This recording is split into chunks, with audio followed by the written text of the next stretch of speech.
තෙරුවන් සරණයි. සුවිශේෂී ස්වාමින්ද්‍රයන්න් වහන්සේ කෙනෙක් මුණ ගැහෙන්නට අපි බොහෝ සෙයින් උත්සාහ කළා. උන්වහන්සේ වැඩවෙසෙන්නේ ශ්‍රීපාද අඩවියට ආසන්න වනාන්තර භූමියක.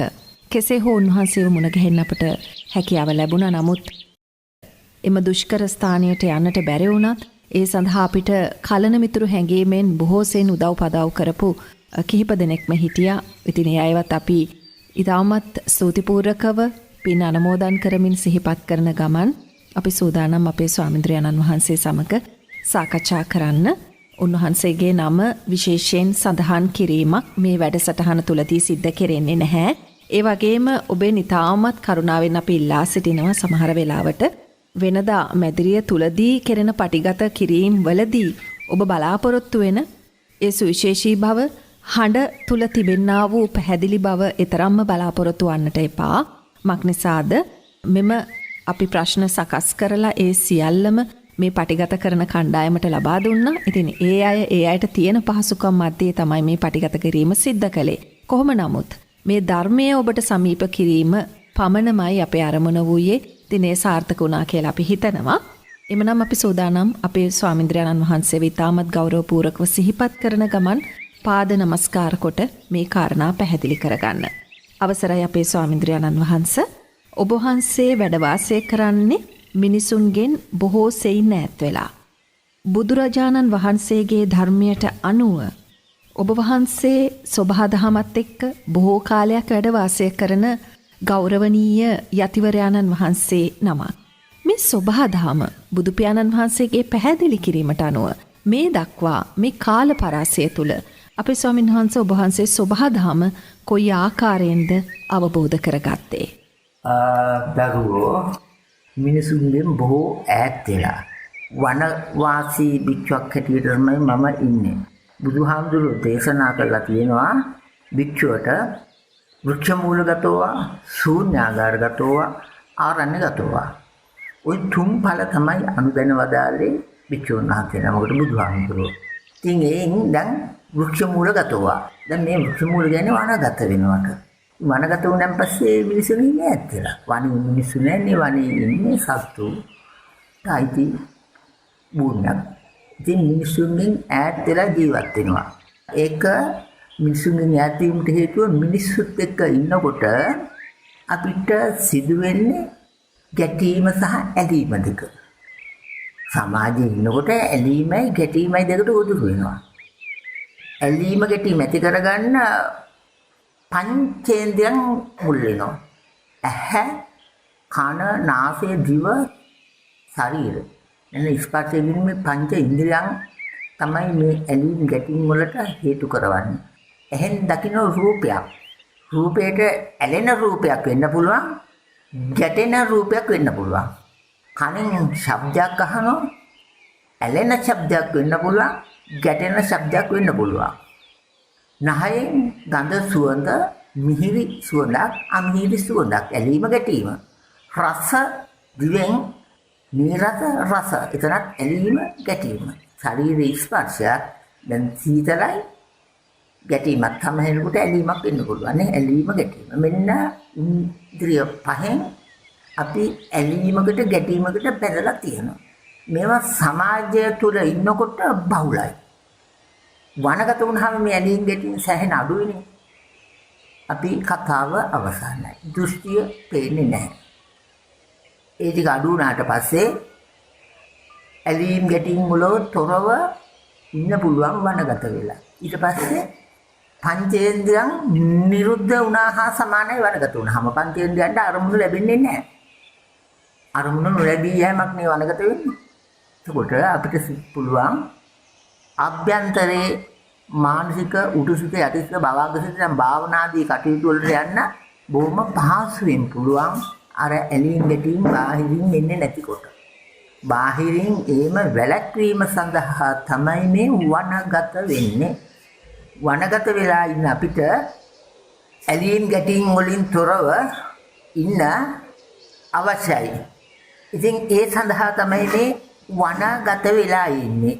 මිනිසුන්ගෙන් ඈත් වෙන්න හේතුව ඔන්න ඔයි ඇලීම් ගැටීම් වලින් මිදී ඉන්න. බාහිර ඇලීම් ගැටීම් වලින් අන්තෝජට බහිජට කියලා නැතුළටත් ගැටලු පිටටත් ගැටලු. දැන් වනගත වුණාම බාහිර ගැටීම් හුඟක් අඩුයි. ඒ සඳහා තමයි අපි වනගත වෙන්නේ. මිනිස් වාසයෙන් තොරව ඉන්නකොට ඇලීම් ගැටීම් අඩු කර ගැනීමට. ඊට පස්සේ අපිට යමක් කරගන්න පුළුවන්. ස්වභාව ධර්මය කියන්නේ බුදුදහම තමයි. අන් කිසිවක් නෙවෙයි ස්වභාව ධර්මය කියන්නේ බුදුදහමමයි. ස්වභාව ධර්මය කියන්නේ මේ විශ්වය තුල සිදුවෙන සියලුම දේවල් ස්වභාව ධර්මය තමයි. ලෝක ගෝලෙ වෙන්න පුළුවන් විශ්වයේ තියෙන්න පුළුවන්. විශ්වයේ උල්කාපාතයක් පහත් වුණොත් ඒක ස්වභාව ධර්මය නේ. ඔව් එහෙනම් මේ විශ්වයම ස්වභාව ධර්මයට අදාළයි. විශ්වයේ සියලු සිදුවීම් ස්වභාව ධර්මයට සතුයි. බුදු හාමුදුරුවෝ කියන්නේ විශ්වය තේරුම් ගත්ත කෙනෙක්. ස්වභාව ධර්මය අවබෝධ කරගත්ත කෙනෙක්. බුදු වුණා කියන්නේ ඒකයි. ස්වභාව ධර්මය සම්පූර්ණයෙන්ම අවබෝධ කර ගැනීම. ඒකට බුද්ධත්වයේ කියන්නේ. ඉතින් අපි බුද්ධ පුත්‍රයන් හැටියට වනගත වුණාම ස්වභාව ධර්මයේ පිටින් මම මෙහෙම විස්තර කර දෙන්නම්. මම වනගත වුණා. වනගත වුණාම මේ ස්වභාව ධර්මයේ න්‍යාය තේරුම් ගන්න මේක බොහොම අමාරුයි. ඒක පැත්තකින් බොහොම සරලයි කියලා දුන්නාම. ඉන්ද්‍රිය ගෝචර සීමාව තුල තමයි මිනිසයා ඉන්නේ. ඉන්ද්‍රිය කියන්නේ පංචේන්ද්‍රයන් තුල. ඒකට ගෝචර වෙන සීමාව තුල තමයි මිනිසයා ජීවත් වෙන්නේ නේ. ඉන්ද්‍රිය ගෝචර සීමාවෙන් ඔබට යන්න ඕන. අපි ඒකට තමයි වනගත වෙලා ඉන්නේ. මෙන්න ඉන්ද්‍රිය ගෝචර සීමාවෙන් ඔබට ගිය හැටි. මම වනාන්තරයේ ඉන්නකොට මම දුටුවා මේ ස්වභාව ධර්මයම තමයි. ස්වභාව ධර්මය මේ සත්‍යය කොටස් දෙකකටයි බෙදලා තියෙන්නේ. ලෝකයා විසින් සත්තු බෙදලා තියෙනවා ඌරා, අල්යා, කොටියා, බල්ලා, නරියා, ගැරන්ඩියා, ඌනා, තව තියෙන සත්තු ඕන ධර්ම නොයේ කොටස් වලට බෙදලා තියෙනවානේ. එක නම් වලින් මේ සත්තු බෙදලා තියෙනවා. නැත්නම් මිනිහත් ස්වභාව ධර්මයේ සතෙක් නේ. ඔව් මිනිහා කියලා බෙදලා තියෙනවා. ඒ විදිහට සත්තු විශාල සංඛ්‍යාවට කොටස් ගොඩකට බෙදලා තියෙන්නේ. ස්වභාව ධර්මයෙන් මෙසේ නෙවෙයි බෙදුවේ කොටස් දෙකටයි. සියලුම සත්තුන් කොටස් දෙකකට පමණයි ස්වභාව ධර්මයෙන් බෙදුවේ. මෙන්න මෙසේය ඒ කොටස් දෙක. දිවෙන් වතුර බොන සත්තු සහ හොම්බෙන් වතුර බොන සත්තු කියලා කොටස් දෙකකට ස්වභාව ධර්මයේ න්‍යාය තියෙනවා. අන්නේ අන්දමට බෙදලා ගන්නවා. මම මේක වනගතව ඉන්නකොට මගේ තවත් සමහර වනගත සංචාරක් තිබුණා. මගේ අන්නේ සංචාරයේ වෙලාවක මගේ තවත් මිතුරන් පිරිසකුත් එක්ක වනගත ස්වභාව ධර්මයේ නැරඹීමට ගියා. ස්වභාව ධර්මයේ විනාශ කිරීමට නෙවෙයි අපි හිම ගියේ කණ්ඩායමක්. මේක නැරඹීමට. නරඹනකොට මම දැක්කා මෙන්න මේක එක්තරා සත්තු කොටසක් දිවෙන් වතුර බොනවා, තව කොටසක් හොම්බෙන් වතුර බොනවා. මාත් එක්ක ගිය එක මිතුරේ මගෙන් මෙහෙම ප්‍රශ්නයක් අහුවා. එදා මම වනගත වෙන ගමන් බොහොම ඒගොල්ලෝ දන්නවා මම මේ ඉන්ද්‍රිය ගෝචර සීමාව ඉක්මවා යමක් දකින්නවා කියලා. අතරමඟදී ඇහුවා මගෙන් කොහොමද මොනවත් එහෙම අලුතින් දෙයක් තාම දැක්කේ නැද්ද? ඉන්ද්‍රිය ගෝචර සීමාව ඉක්මවා. මම කිව්වා දැක්කා. තාවිනම් එන වාඩියෝ මෙන්න මේ ගහමුලින් බලමු අපි ඒ මොනවද කියලා. මම කිව්වා මම දැක්කා. මෙන්න මේක. මට උත්තර ඕන හැබැයි මේකට ඔය යැත්තෝ නිකන් මගෙන් අහන්න එපා. මම දැක්ක සත්තු ඔයාලා නොයේ කොටස් වලට බෙදලා තියෙනවා නන්නම් වශයෙන්. මම දැක්කේ කොටස් දෙකකටයි ස්වභාව ධර්මයේ සත්තු බෙදලා තියෙන්නේ. ඒ තමයි දිවෙන් වතුර බීම සහ හොම්බෙන් වතුර බීම. ස්වභාව ධර්මයේ බෙදලා තියෙන්නේ කොටස් දෙකකට. මෙන්න මේ කොටස් දෙක මට තේරුම් ගොල්ලා දෙන්න. ඇයි මේ සත්තු කොටසක් හොම්බෙන් වතුර බොන්නේ? ඇයි කොටසක් දිවෙන් වතුර බොන්නේ? දිවෙන් වතුර බොන්න සතා කවදාකවත් හොම්බෙන් වතුර බීලා නැහැ බොන්න බෑ. ඒක ස්වභාව ධර්මයේ න්‍යායක්. ওই ස්වභාව ධර්මයේ නෙමෙයි වෙන ස්වභාව ධර්මයක තේරුම් ගන්න. හරිද? එතකොට හොම්බෙන් වතුර බොන්න සතා කවදාකවත් දිවෙන්නේ නැහැ. දිවෙන් වතුර බොන්න සතා හොම්බෙන් වතුර බොන්නේ නැහැ. බීලා නැහැ. ඒක ඒගොල්ලොන්ට ආවේනිකයි ස්වභාව ධර්මයේ නියමයක්. ස්වභාව ධර්මයේ නියම කළා තියෙනවා. ඒගොල්ලන්ට එහෙම උඹලා දිවෙන් වතුර බී කළා. උඹලා හොම්බෙන් වතුර බී. ඉතින් මේකට මම අහුව එතකොට මේකට හේතු කියන්නේ ඔය කාණ්ඩය. මම දැක්ක දේ ඕක. මේකට හේතුවක් කිසි කෙනෙක් දැනගෙන හිටියේ. මටත් අවබෝධ නැහැ. එතන හිටියා බොහොම ප්‍රබල කෙනෙකු විශ්වකෝෂයේ කතුරු හැටියට හිටියා. එතුමා ලෝකේ නොයෙක් ශබ්දකෝෂ වලින් ඇහුවා. මේකට අපිට උත්තර හොයලා දෙන්න ඔය කීයද? කොහෙවත් තැනක හරි මේ හොම්බෙන් වතුර බොනවා, දිවෙන් වතුර බොනවා, සත්තු කොටස් දෙකකට බෙදලා තියෙන මේකට හේතුව. ස්වභාව ධර්මයේ න්‍යායක් කියලා මම කියලා දුන්නා. හේතුව අපි කවුරුවත් දැනන් හිටියේ. මේක එක්තරා දවසක ඒගොල්ලෝ කිසි කෙනෙකුට උත්තර නැහැ. ලෝකයේ කොහොමවත් අපිට උත්තරයක් හම්බුනේ නැහැ. එක්තරා උදෑසනක උදේ පාන්දර 3:36යි 4යි ඇතුළත මට මේකට උත්තරයක් ලැබුණා. ඒ උත්තරේ ලැබුණේ කොහොමද කියලා අහුවට මට ඒක විස්තර කරන්න බෑ. ඒක විශ්ව න්‍යායක්. ඒක තේරුම් කරලා දෙන්න හැකි තැනක නෙවෙයි තියෙන්නේ උත්තරේ ලැබුණා මිසක්. මගේ මනෝභාවයට ලැබුණ උත්තරේ. මෙන්න උත්තරය. මාංශ භක්ෂික සියලුම සත්තු දිවෙන් වතුර බොනවා. ශාක භක්ෂික සියලුම සත්තු හොම්බෙන් වතුර බොනවා. මේ ස්වභාව ධර්මයේ බෙදීමක්. ස්වභාව ධර්මයේ න්‍යාය. මෙන්න ස්වභාව ධර්මයේ කියන එක තේරුම් ගන්න දරුවනේ. එතකොට බලන්න දැන් කොටියා බල්ලා නරියා තව මාංශක භක්ෂික සත්තු ඕන තරම් ගන්න සියලුම සත්තු දිවෙන් වතුර බොනවා ඇත. හරකා, දිරාස්, අලියා, ගෝනා, මුවා, ශාක භක්ෂිකයි සියලුම සත්තු හොම්බෙන් වතුර බොනවා ඇත. මෙන්න ස්වභාව ධර්මයේ තේරුම් ගත්තද? මේක මම තේරුම් ගත්තේ වනගත වීම නිසා. ස්වභාව ධර්මයේ තේරුම් ගන්න වනගත වෙන්න ඕන. ඒකට තමයි මම ආවේ. ස්වභාව ධර්මයේ තේරුම් ගත්තේ බුදුහාමුදුරුවෝ වනගත වුණා රජ මාලිගාවට පම්මේ සුරම්මේ සුබ කියන මාලිගාවට උනා. අත්තරලා වනගත වුණා ස්වභාව ධර්මයේ තේරුම් ගත්තා. ඒ කියන්නේ බුදු වුණා.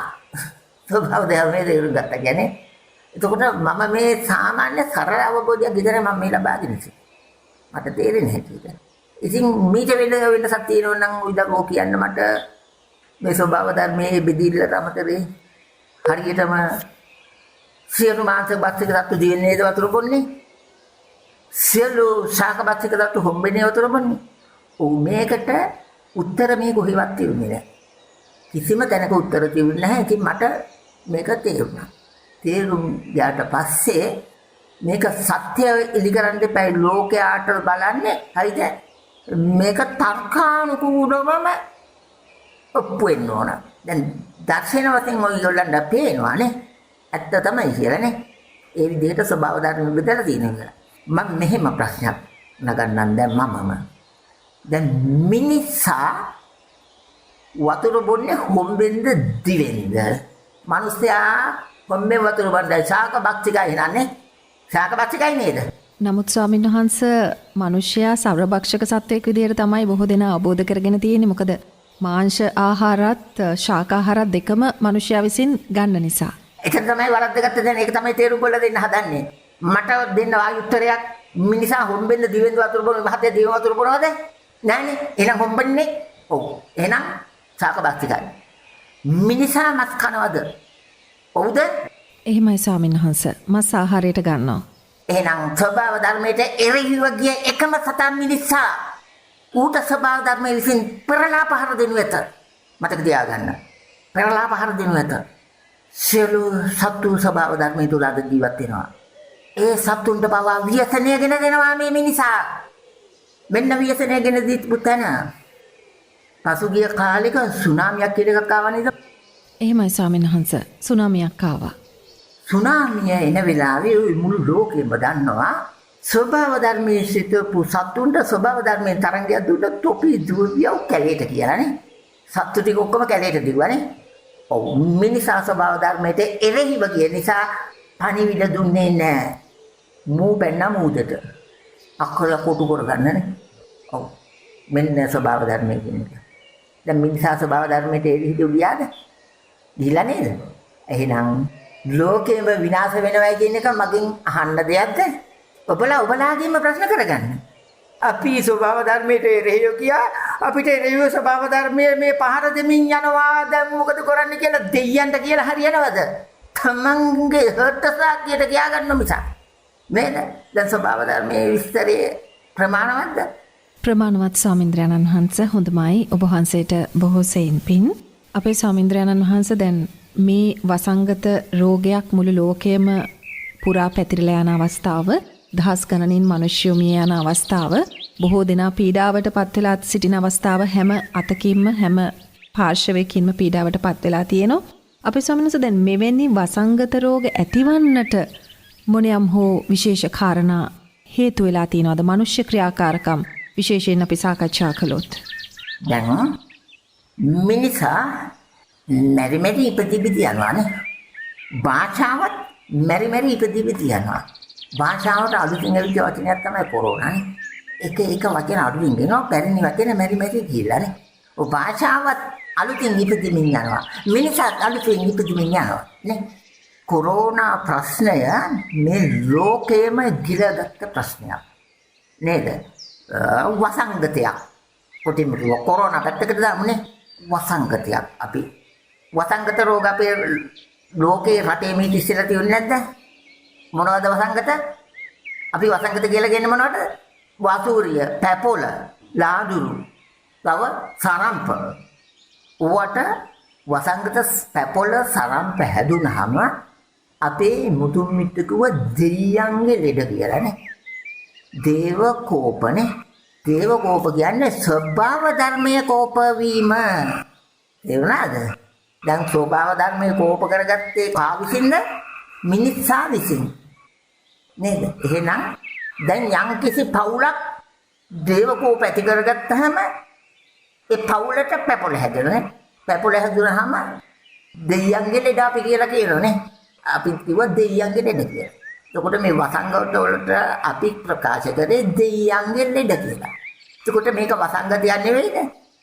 මේකට කියනවා මම දෙයියන්ගේ ලෙඩ කියලා. ওই කොරෝනා කියන මේ ලෝකෙම ගිලගත්ත ව්‍යසනය. මේකට දෙයියන්ගේ ලෙඩ කියලා තමයි මම ප්‍රකාශ කරන්නේ. එතකොට ඉස්සර දෙයියන්ගේ ලෙඩ හැදුනම ගහක ගොක් බැඳලා හයිද සමතුලිත තත්ත්වයට එන්න උත්සාහ ගන්න ධර්මයේ හැසිරෙන. නේද? දිව්‍යයන්ට ගොක් බැඳලා මේව කොල්ලා සාන්ති කර්ම නොයේ දේවල් කරනවා. ඒ ගාගෙදරක උනහම ගමකට උනහම ගමේම ලොකු ගම්මඩු නටනෝනේ. ගමට ශාන්ති කර්මයක් කරනවා. දෙයියන්ගේ ලෙඩ හැදුවාම ගමකටනේ. ඔව් ලෝකෙට දෙයියන්ගේ ලෙඩ හැදුවාම අපි නටමු ලෝකෙටම ගම්මඩුව. මොකද්ද ගම්මඩුව? සබ්බව ධර්මයේ හැසිරියන් කියන ගම්මඩුව. නටන්න තියෙන්නේ. එහෙම නැතුව මේ ලෝකේ විනාශ වෙන එක නවත්තන්න හම්බ වෙන්නේ නැහැ. සම්පූර්ණයෙන්ම විනාශ වෙලා යනවා. බොහොම අතොරසක් ඉතුරු වෙන්නේ. ඉතින් මේ කොරෝනා කියන එක දෙයියන්ගේ ලෙඩ. දෙයියෝ කියන්නේ ස්වභාව ධර්මයේ. හෘද සාක්ෂ්‍ය. හයිද? එතකොට හෘද සාක්ෂියට එකඟව වැඩ නොකිරීම හේතුව තමයි දෙයියන්ගේ ලෙඩ හැදුනේ. ලෝකෙටම දෙයියන්ගේ ලෙඩ හැදුනා. මේ දෙයියන්ගේ ලෙඩ හැදුනේ ලෝකෙටම මේ ව්‍යසනය ආවේ අවුරුදු 23000කට පසුව. මේ අවුරුදු 23000කට පෙර ලෝකෙටම දෙයියන්ගේ ලෙඩ හැදුනා. ඊට පසුව තමයි මේ අවුරුදු 23000කට පසුවයි මේ දෙයියන්ගේ ලෙඩ හැදුනේ.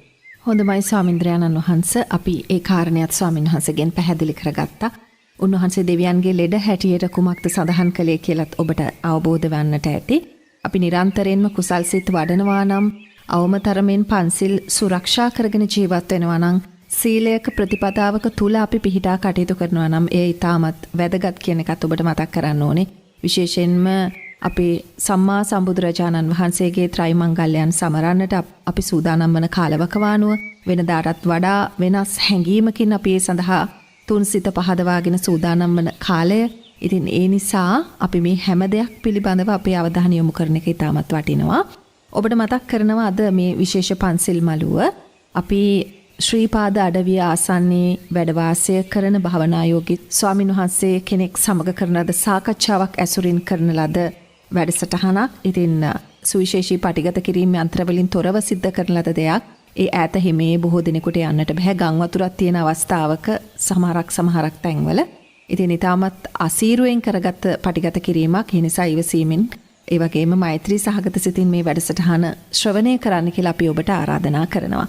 අපි නම් ගම් විශේෂයෙන් සඳහන් කරන්නේ නැති වුණත් උන්වහන්සේ දේශනා කරන දහම මේ කාලවකවානුව අනුව අපේ ජීවිතවලට අතිශයින් වැදගත් වේයයි කියලා හිතුණු නිසා තමයි අපි මේ දුෂ්කර අවස්ථාවේ තාමත් අසීරුතාවෙන් නුවත් උන්වහන්සේව සම්බන්ධ කරගන්නට උත්සාහ කළේ. ඒ ව්‍යායාමය සාර්ථක වුණා. ඒ සඳහා උදව් පදව් කළ හැමෝම මෛත්‍රී සහගත සිතින් සිහිපත් කරන ගමන් ස්වාමින් වහන්සේට මේ ප්‍රශ්නම යොමු කරනවා.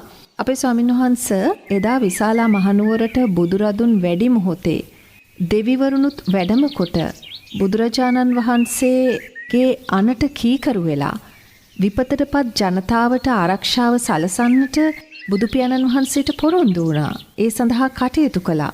අද බුදුපියාණන් වහන්සේගේ දහම තවමත් ජීවමානයි. ඒ දහම තුල හැසිරෙන බොහෝ දෙනා බුදුපියාණන් වහන්සේව දහම තුලින් දකිනවා.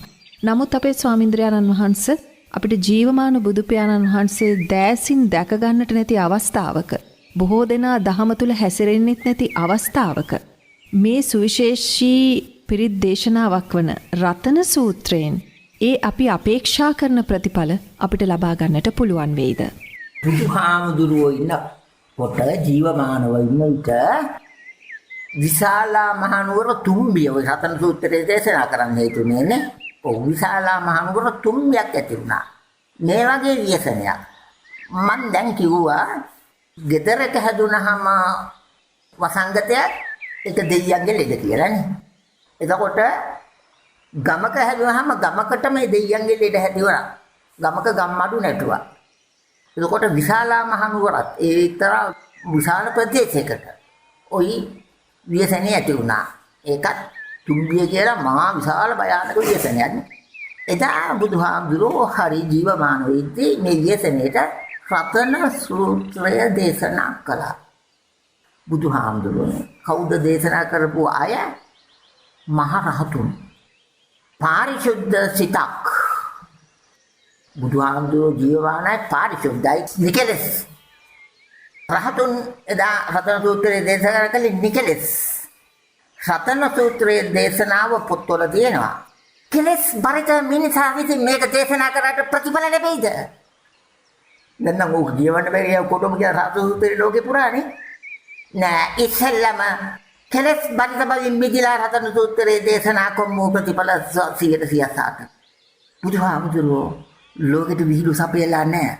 ලෝකට වැඩ සලසා සියලු බුදු කිසනිමවා පිරිනිවන් පෑ බුදුහිමි අහෝ සංවේගයෙන් වඳින්නේ කියලායි අපි වඳින්න ඕනේ නේ. සියලු බුදු කිසනිමවා ලෝකෙට විහිළු සපයලා නැහැ. අපි බුදුහාමුදුරුවෝ විහිළුවක් කරගත්තා විතරයි. ඉතින් මෙහෙම කොරෝනා ඉන්නේ නැද්ද? ලෝකෙම විනාශ වෙන්නේ නැද්ද? මේ උත්තම චරිත විහිළුවක් කරගෙන අපි රතන සූත්‍රයේ දේශනා කරන්නේ කෙලස් බරිතව ප්‍රතිඵල ශුන්‍යයි. නිකලස් කියන්නේ ධම්මෝ හවයරක්ක ධම්මජාරිය ආදුගානේ ගිහියන් හැටියට පංචශීලයවත් ආරක්ෂා කරගෙන. දැන් මට කියන්න පංචශීලයක් රකින්න තැනක් තියෙද? නැහනේ. අද තරම් අපරාධ රැල්ලක් ලෝකෙම තියෙනවද නැද්ද? තරණේ අතීතයේ මුතුන් මිත්තන්ගේ කාලේ මේ අපරාධ රැල්ලක් තියුන්නේ පංචශීලයේ කියන්නේ පොහොය දවස් 8 සිල් රකී නිතිපිරි සිදුව පංචශීල. කොහොමයි අපිට තියුනේ නේ? ඒව නැහනේ දැන් නේ. ඔව් එහෙමනම් ඒ මිනිසා ඈත් දුරස්ලා ගිහිල්ලා මිනිසා ස්වභාව ධර්මයට එරෙහිව යමින් පවතිනවා ස්වභාව ධර්මයෙන් පෙරලා පහර දෙනු ඇත. රතන සූත්‍රය අති උතුම් බුදුහාමුදුරුවෝ නිමවපු බුදු කිසට අයිති සියලු බුදු කිසනිමව මේ රතන සූත්‍රයේ බලය අති මහත්. ඒක දෙපාරක් අහන්න කියන්න දෙයක් නෙවෙයි. රතන සූත්‍රයේ බලය ඒ තරම්ම බලවත්. ප්‍රකාශ කරන සිත කිලිටි නම් ප්‍රතිඵල ලැබෙයිද? මම උදාහරණයක් මෙහෙම දෙන්නද? මෙන්න තෝරලා දෙන්න. අපි කියමු ප්‍රකාශයක් නිකුත් කරගෙන යන පාර දිගේ අර යකඩ කටෙන්නේ නේ. යකඩ කඩේ බැටි බැහිලා මලකට කාලා ඕ වගේ ගිහිලා අබල දුබල වෙලා නම් ඒකෙන් එන ශබ්දේ පැහැදිලිට තෝරක බේර ගන්න පුළුවන්. බෑනේ නේ. අපේ මේ මිනිස්සිත අබල දුබල මලකට කාලා තියෙන සිතකින් රතන සූත්‍රයේ දේශනා කළ ඇති ඵලෙ මොකක්ද? උකුණු තල්ලක් විතර ඔළුවක් තියෙන ඇති ඒක පාවිච්චි කරන්න. පොල් ගෙඩියක් තරම් මොලයක් තිබුණත් ඒක පාවිච්චි කරන්නේ නැත්නම් වැඩක් නැහැ නේද? උකුණු තල්ලක මොලයක් තිබුණා කන්නේ ඒක පාවිච්චි කරොත් මට කියන්න තියෙනවා වගේ පණිවිඩයක්. අද සිරස FM පන්සල් මළුවේදී ඔබ ශ්‍රවණය කරන්නේ සුවිශේෂී දහම් සාකච්ඡාවක්. අද සිරස FM පන්සල් මළුවට මේ සදහම් සාකච්ඡාව අපට ලබා දීම සඳහා බොහෝ දෙනෙක්ගේ උදව් උපකාර අපට ලැබුණා. ඉතින් එයත් මෙත් සිතින් සිහිපත් කරන ගමන් ස්වාමින්ද්‍රයන්න් වහන්සේට මේ ගැටලුවත් මා යොමු කරනවා. අවසරයි අපේ ස්වාමීන් වහන්ස. ඔබ වහන්සේ වැඩවසන්නේ වනසතුන් ගහන කැලයක.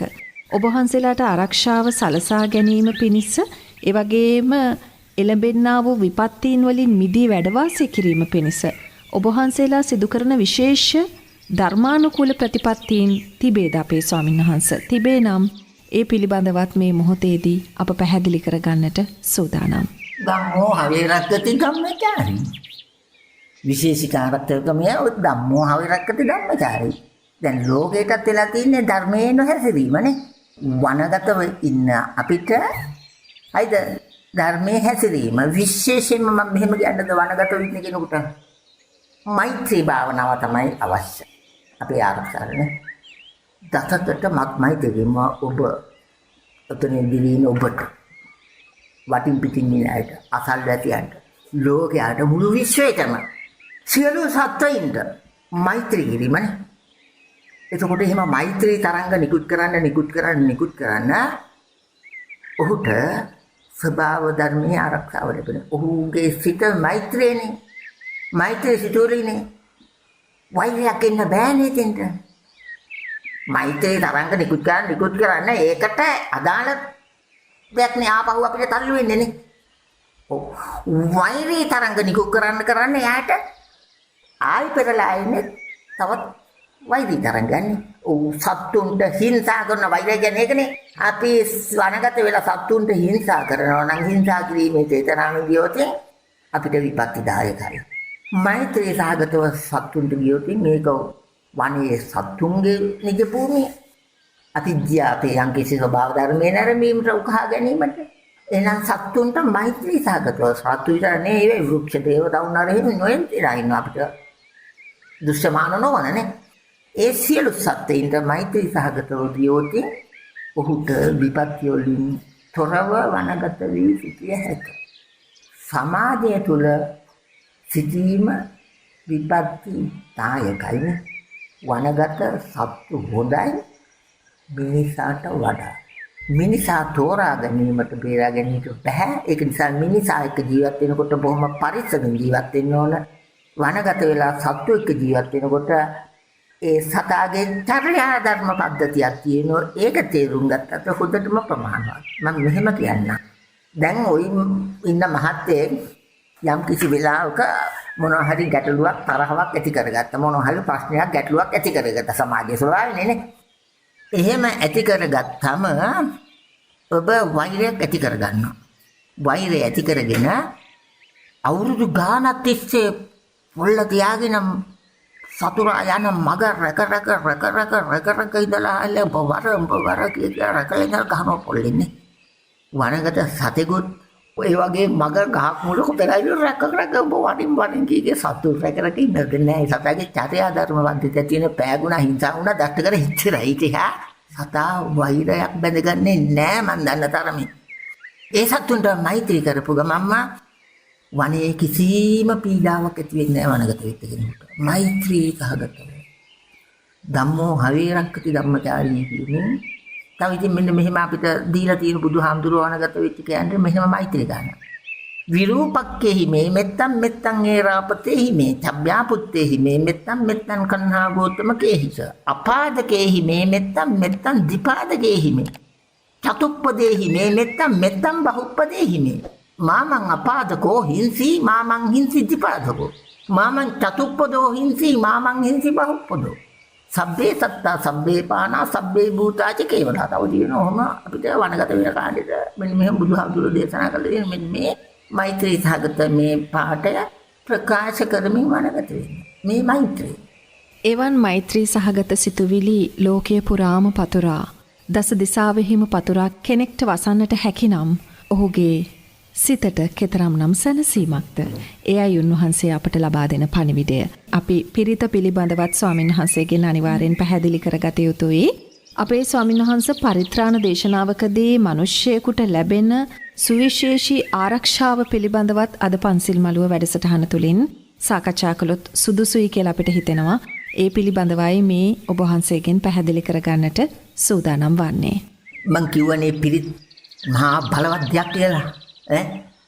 පිරිතේ බලය ලැබෙන්න පිරිත් දේශනා කරන දේශකයාණන් වහන්සේලා පාරිශුද්ධ වෙන්න ඕන. එතකොට සංඝරත්නයේ හැටියට වෙන් වෙලා ඉන්නවා ගිහි බවින් නේද? ඔව් ඒගොල්ලෝ ලව්වා පිරිත් දේශනාව කරවා ගන්න පුළුවන්.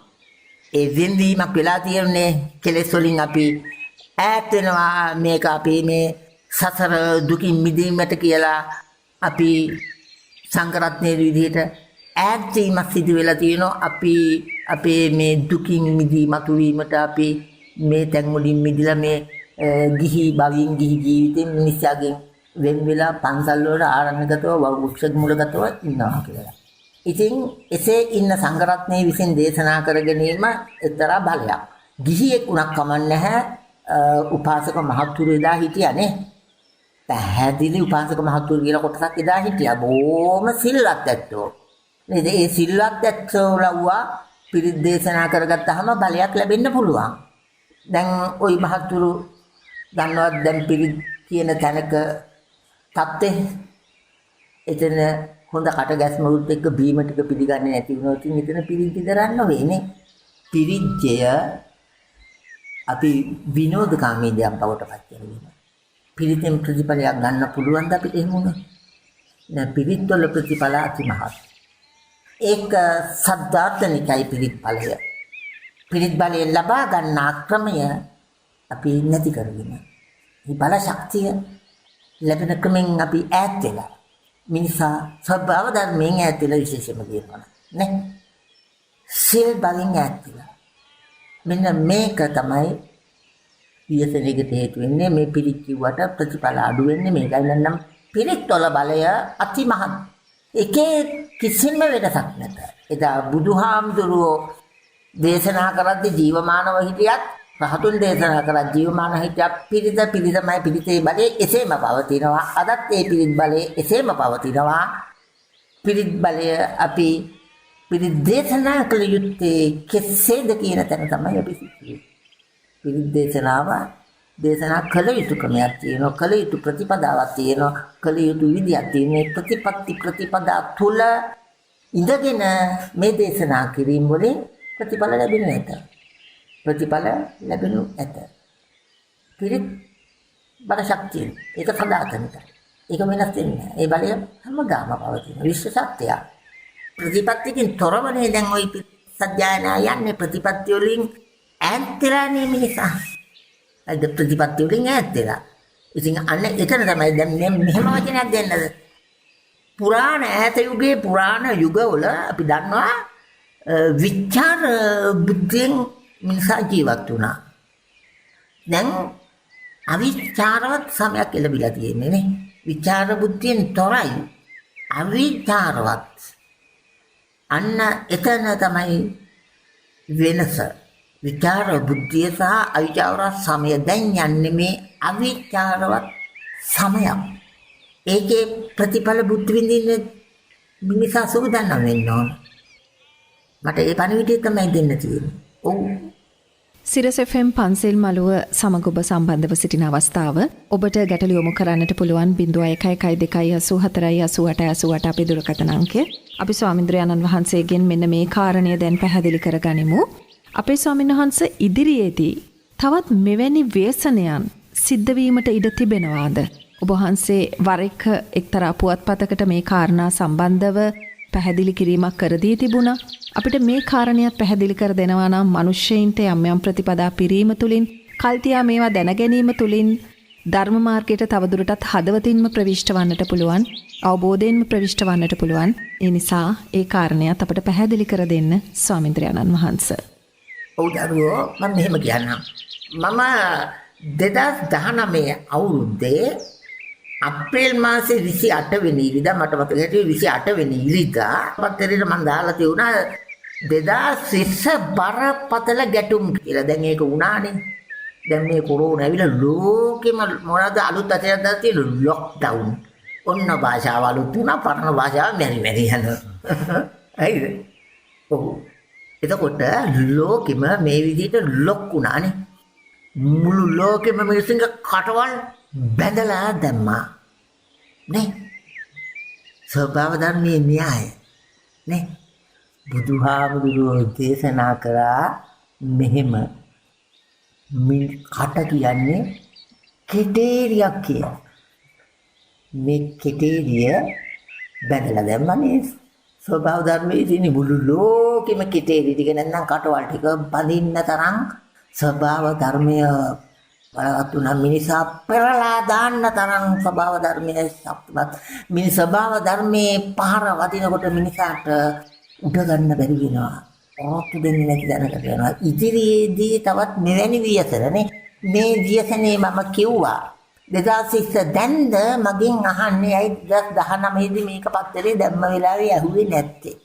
අන්න ජනතාවගේ ඔබලාගේ තියෙන දුර්වලකම. දැන් මේ වියසනේ උනාට පස්සේ අහනවා. හොඳයි දැන් හරි තව ඉදිරියේදී මේ වියසන වෙයිද කියලා අහුවා ඒක වැදගත්. මම ඒ පත්තරේ ඔබලා කියවන්නේ නැති කියවු නිසා තමයි මේ අහන්නේ. ඒකේ තිබුණා නේද 2030 බරපතල විනාශයකට ලෝකය මුහුණ දෙනවා. 2030 සැප්තැම්බර් 22 වෙනිදා නාස්තිකාවි භාවිතාවීම සිදු වෙනු ඇත. කෝටි ගාණක් මිනිස්සු මිය යාම සිදු වෙනු ඇත කියලා ඒ පත්තරේම දාලා තියෙනවා. මේ 2020 වියසනය දාපු පත්තරේම දාලා තියෙනවා එතනම. ඒකෙම. එතකොට එහෙනම් ඉදිරියේ තියෙන අන්න ඒ මූණදීම ඉදිරියේ ව්‍යසනේ 2030 දී කෝටි ගාණක් මිනිසුන් මිය යනවා.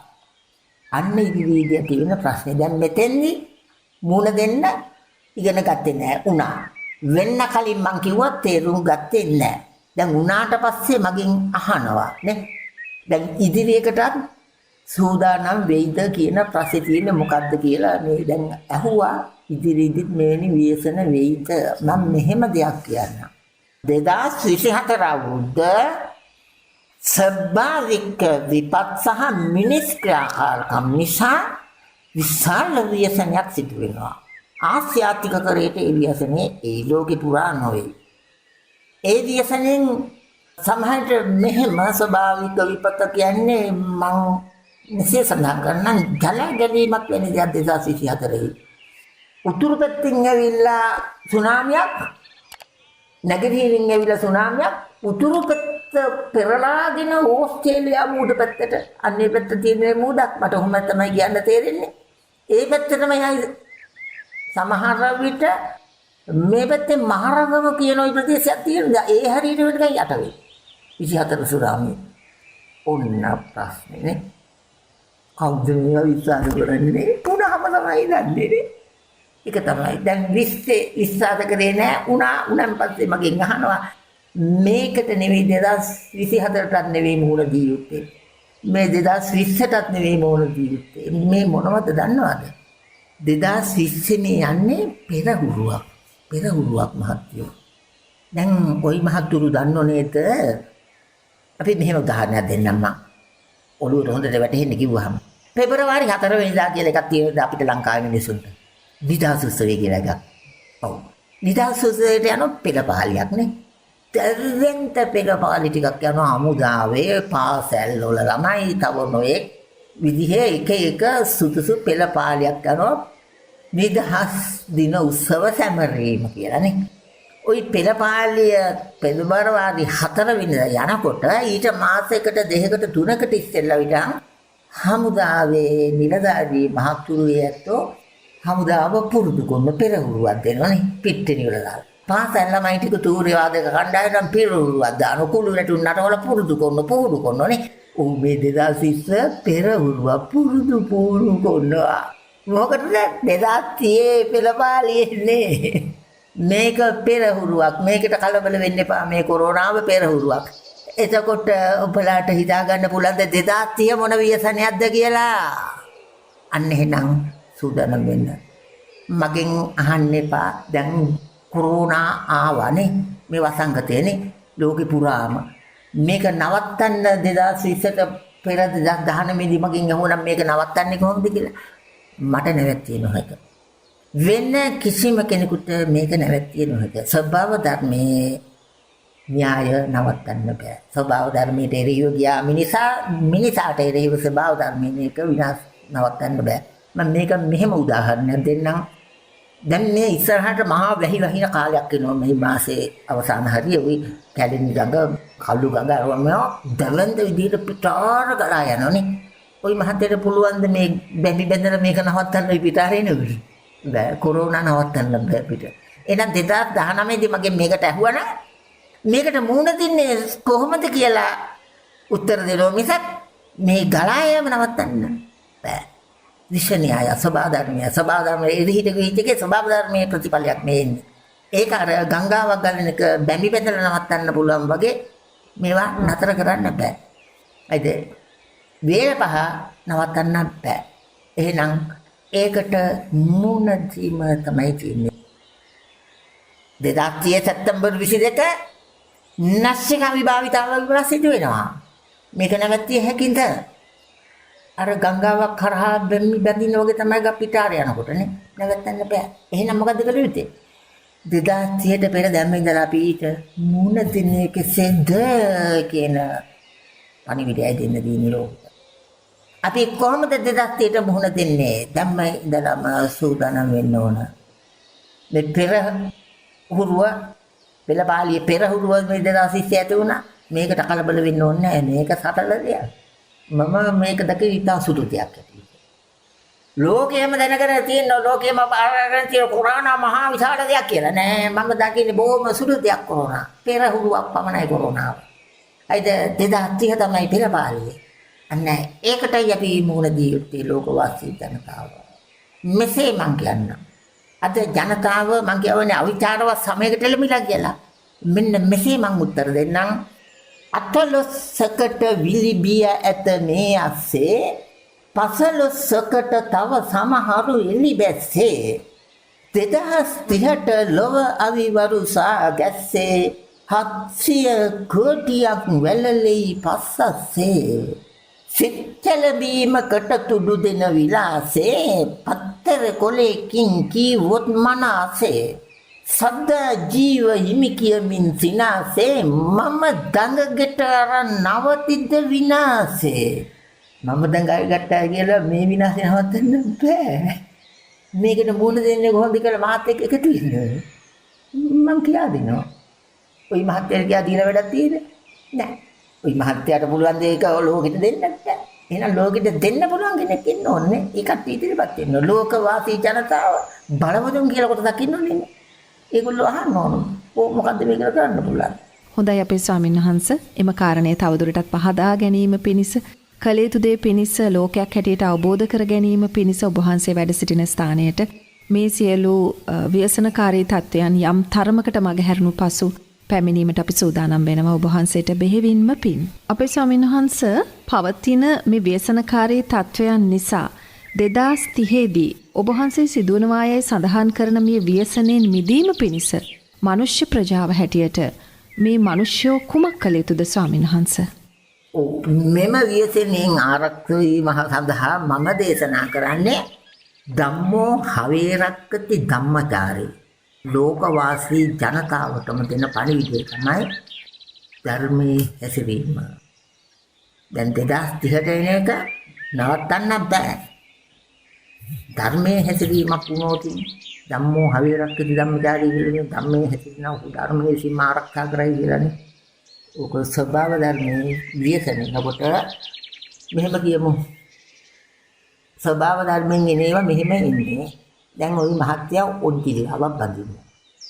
පැදලා හැරලා ඔන්තිලාව තල්ලු කරන්නේ එහා පැත්තට. තල්ලු කරාට පස්සේ එහා පැත්තෙන් තව එකෙක් ඕනද මේ පැත්තට තල්ලු කරන්න. නෑ ඒ පැත්තෙන් ඔන්තිලාව තල්ලු කරාම මේ පැත්තේ විභේදම වෙනෝනේ. අපි මේ ජනතාව විසින් අවිචාරවත් සමයක් එළඹෙමින් මිනිසා විසින් ස්වභාව ධර්මයට තල්ලු කරපුවට අවිචාරවත් විදිහට තල්ලු කළපුවට ස්වභාව ධර්මයෙන් දෙන ඔන්චිලි පැද්දේ උත්තරේ එන්නේ. තල්ලු කරාට පස්සේ ඔන්චිල්ලාව එනවාමයි මෙහාටනේ. එහෙමනම් අපි ඒ එන එකට මූණ දෙන්නේ කෙසේද කියන ප්‍රශ්නේ විතරයි තියෙන්නේ. මූණ දෙන්නේ ධම්මෝ හවිරක්කති ධම්මදාන. නෂ්ටික අවි ගොඩ ගහලා තියෙනවා මේ ලෝක වගේ ලෝක 20ක් විනාශ කරන්න. මේ ලෝකයේ වගේ ලෝක 20ක් විනාශ කරන්න නෂ්ටික අවි ගොඩ ගහලා තියෙනවා. මම දන්න තරම. එතකොට ওই නෂ්ටික අවි මම නෙවෙයි කියන්නේ ওই ලෝකේ නෂ්ටික අවි නිෂ්පාදනය කරපු අයම කියනවා මේ කොරෝනා කියන්නේ නෂ්ටික අවි ලීක් එකක් කියලා. මම නෙවෙයි කියන්නේ ඒගොල්ලෝ කියන්නේ. එතකොට එහෙමනම් නස්තික අවි භාවිතා කරපු දාට මොකද? ඒගොල්ලන්ගේ උත්තර විදියට. මම මේක හුඟක් ඉස්සෙල්ලා කිව්වේ 2019 අවුරුදු 5ක වෙලේ හිටන් කිව්වා 2019 අප්‍රේල් 28 වෙනිදා පත්තරේට බහැලිවත් දැම්මා දාලා තියෙනවා කෙනෙක් ගිහිල්ලා මම දැම්මේ නැහැ. පත්තරේ දාලා දැම්මමගේ කතන්දරය අහගෙන ගිහිල්ලා. එතකොට එහෙනම් මෙන්න මේ නස්තික අවි භාවිතා වෙන හැටි. ගල්යුගේ මිනිසා සතෙක් කෙලාගෙන මේ සතා හැම ගහ ගන්න පට්ට ගහ ගන්න ගල් පතුරක් අරගත්තා. ගල්යුගේ මිනිසා අරගෙන ගල් පතුරෙන් සතා පට්ට ගහගෙන කෑවා. මේ තමයි මිනිසාගේ පළවෙනි ආයුධය. මේ මිනිහා ඊළඟ දවසේ සතෙක් පෙලාගත්තන් පස්සේ අර ගල් පතුර අරගෙන මේ සතා පට්ට ගහන හදනකොට ටිකක් මොට වෙලානේ. මේකට පොඩ්ඩක් ඔලේ පෑදුනා. අර මං කිව්වේ කුණු කල්ලක් විතර මොලේ තියෙන නම් පාවිච්චි කරන්න කියලා මූ පාවිච්චි කරා ඔළුව මේ තව ගලක මේක අතිල්ලුවා. අයිද මේ කුණු කල්ල විතර මොලේ පෝ පාවිච්චි කරා. අයිත තව ගලක අර ගල අතුල්ලලා දෙවෙනි දවසේ හොඳට කපන්න පුළුවන් වුණා. ඔන්න පළවෙනි ආයුධය. එහෙමින් එහෙම මේක මොලේ දියුණු වෙලා ඊළඟට උල් කරගත්තා, ලී පතුරු හදාගත්තා, නොයෙක් දේවල් ආයුධ හැදුවා. හදමින් මෙයක් ආවිලා සත්තු වෙලා ගන්න තුවක්කු දක්වා දිනු කරා. තුවක්කු වලින් පස්සේ බෝම්බ දක්වා දිනු කරා. බෝම්බ වලින් කාල් බෝම්බ, පරමාණු බෝම්බ දක්වා දිනු කරා. ඒක නස්තික අවි දක්වා දිනු කරානේ. දැන් තියෙන්නේ නස්තික අවි දක්වා. මට කියන්න ගල් පතුර ඉඳලා නිෂ්පාදනය කර ලී පතුරු, ලී උල් ආයුධනේ කැටි, පොරෝ, මන්නා, පිහි, තුවක්කු, දැලි පිහි ආයුධ උන් කරන්නේ. සියලුම ආයුධ නොයෙක් ආයුධ පාවිච්චි කරලා දැන් නස්තික අවි දක්වා ආවිලා කියන්නේ. මේ නිෂ්පාදනය කරපු මේ මිනිසා විසින් නිෂ්පාදනය කරපු ආයුධ වලින් එකම ආයුධයක්වත් පාවිච්චි නොකර මූදට දැම්මාද? මට උත්තරයක් දෙන්න. ඔක්කොම පාවිච්චි කරන්නේ. එහෙනම් මූ මේ නස්තික අවිය මූදට දානවද?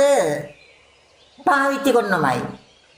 2030 සැප්තැම්බර් 22 වෙනිදා මේක පාවිච්චි කරන දිනේ විතරයි අවශ්‍ය. මේක පාවිච්චි කරනමයිනේ. මෙතෙක් ගල් යුගයේ සිටන් නිෂ්පාදනය කරපු සියලු ආයුධ පාවිච්චි කරා නම් එකක්වත් මේක හොඳ නැහැ කියලා විසි කරාද? නැහැ. එහෙනම් මේ නස්තික අවිය හොඳ නැහැ කියලා විසි කරනවද? නැහැ. මේකත් පාවිච්චි කරනවා.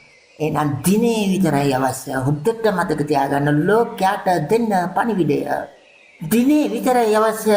2030 සැප්තැම්බර් 22 වෙනිදා 2030 සැප්තැම්බර් 22 වෙනිදා ශ්‍රී ලංකා වෙලාවෙන් උදේ 3:42ට පළවෙනි අවිය ගහනු ඇත.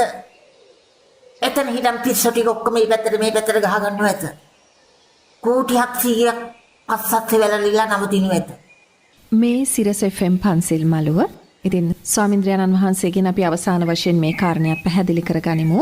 අපි ස්වාමීන් වහන්සේ මෙවර වෙසක් මංගල්‍ය සැමරීමත් මිනිසුන්ට වෙනස් විදිහට කරන්නට සිද්ධ වෙලා ප්‍රතිපත්ති පූජාවන් වලට තැන දෙමින් විශේෂයෙන්ම හුදකලාව ධර්මයේ හැසිරීම සඳහාම ඉඩකඩ ලැබිච්ච අවස්ථාවක් හැටියටත් අපිට මේ අවස්ථාව දකින්නට පුළුවන්. මේ උදාවන ත්‍රිමංගල්‍ය වෙනුවෙන් ඔබ වහන්සේ මිනිස්සුන්ට දෙන සුවිශේෂී පණිවිඩය මොකක්ද ස්වාමීන් වහන්සේ?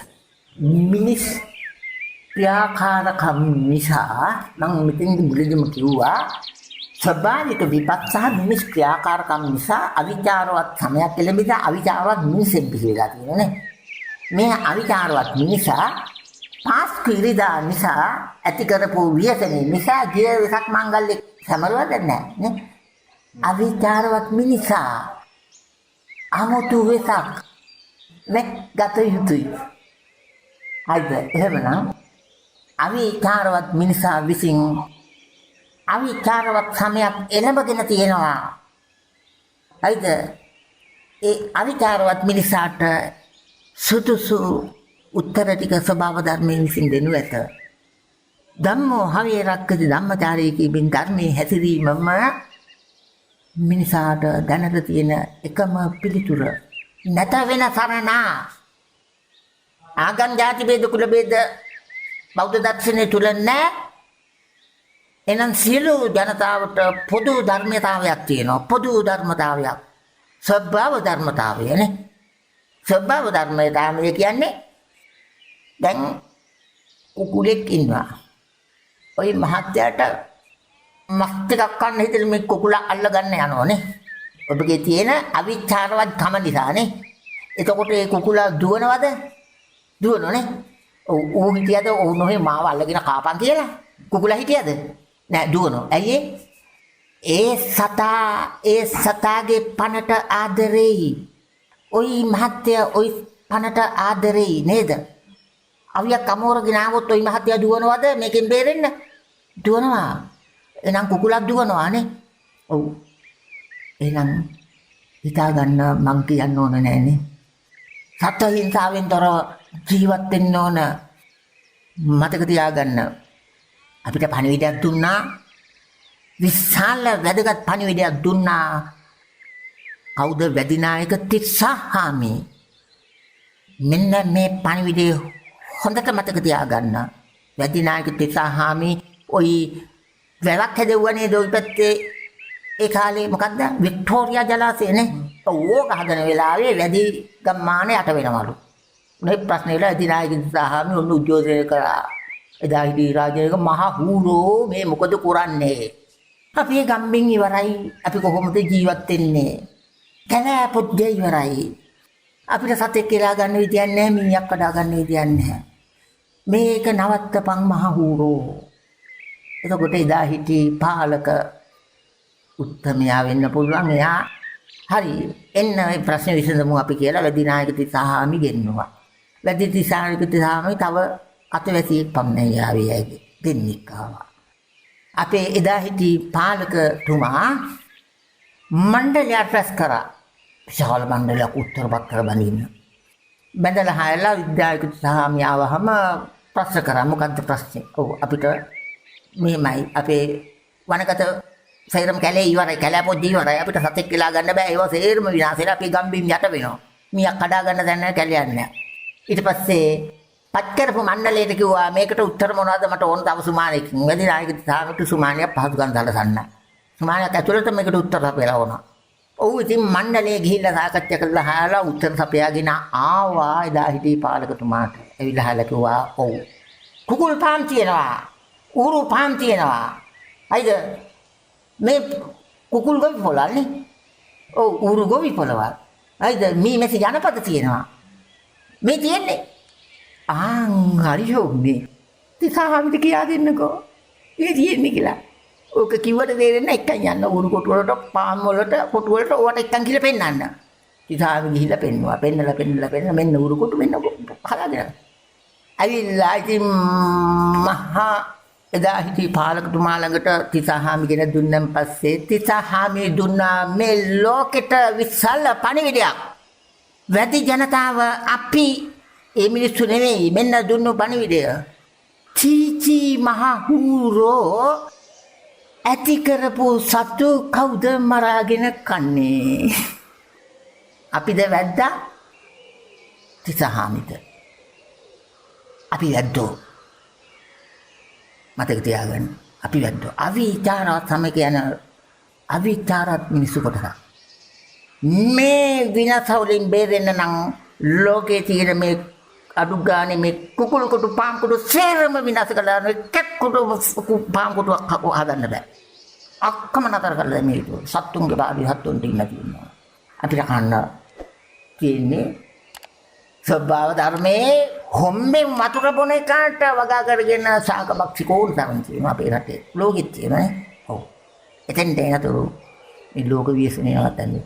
2030 ඔය ඉතිවිසෙන ඉවරට පස්සේ කුකුල් කොටුත් ඉවරයි, පාමුණුත් ඉවරයි, ඔක්කොමත් ඉවරයි. අන්න ධර්මයේ මෙනෙහි වෙන්නේ දාට.